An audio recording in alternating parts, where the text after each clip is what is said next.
The new McCrispy Strip is here. Dip approved by Ketchup, Tangy Barbecue, Honey Mustard, Sprite, McFlurry, Big Mac Sauce, Double Dipped in Buffalo and Ranch, more ranch, and Creamy Chili McCrispy Strip Dip. Now at McDonald's. Ba-da-ba-ba-ba. Bonjour, ici Patrick Pierrat, éditeur d'Info Bref. Voici l'essentiel des nouvelles en ce lundi 12 mai. Zelensky et Poutine vont peut-être se rencontrer cette semaine. Les États-Unis, plusieurs pays européens et le président ukrainien Volodymyr Zelensky ont réclamé ces derniers jours un cessez-le-feu inconditionnel de 30 jours en Ukraine à compter d'aujourd'hui lundi. Le président russe Vladimir Poutine n'a pas répondu à cette demande, mais il a proposé des négociations directes avec l'Ukraine dès jeudi à Istanbul, en Turquie. Zelensky a à son tour répondu qu'il attendrait personnellement Vladimir Poutine en Turquie jeudi.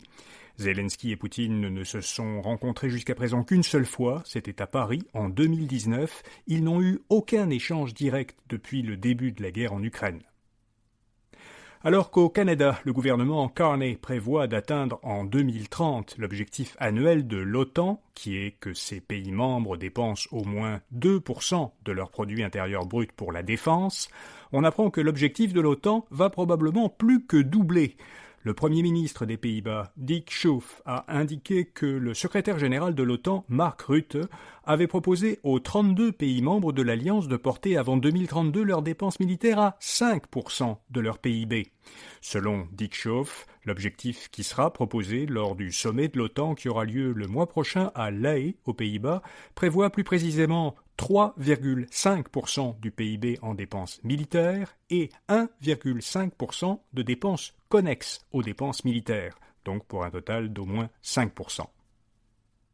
Donald Trump s'est engagé à réduire drastiquement les prix des médicaments aux États-Unis.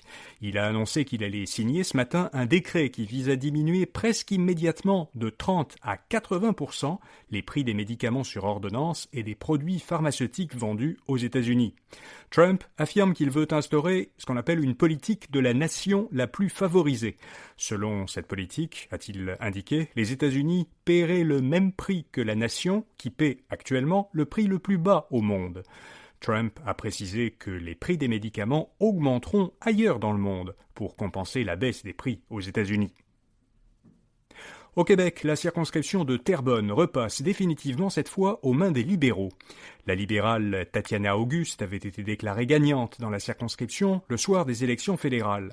Mais la députée bloquiste Nathalie Sinclair-Desgagnés avait ensuite récupéré son siège après un premier recomptage des voix.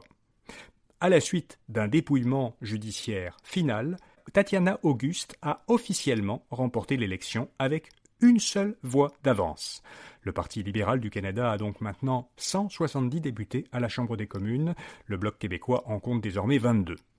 Mais 3 autres dépouillements judiciaires sont prévus et pourraient encore modifier les résultats finaux des élections. 2 dépouillements sont prévus en Ontario et 1 à Terre-Neuve et Labrador. Le chômage a poursuivi sa remontée en avril. Après avoir légèrement augmenté en mars, le taux de chômage au Canada a augmenté de 0,2 points de pourcentage le mois dernier, pour s'établir à 6,9%. Cette hausse porte le chômage au niveau le plus élevé depuis janvier 2017, si on fait exception des années de la période de pandémie. Le nombre d'emplois dans le secteur manufacturier a reculé le mois dernier pour la première fois depuis 9 mois. La microbrasserie gaspésienne Pete Caribou s'est entendue avec ses créanciers. Ils ont accepté la proposition de l'entreprise de Percé, dont le total des dettes dépassait 7 millions de dollars. Pete Caribou va continuer à produire de la bière artisanale, mais aussi d'autres boissons. Son plan de relance prévoit le développement de nouvelles bières sans alcool et de boissons aux fruits.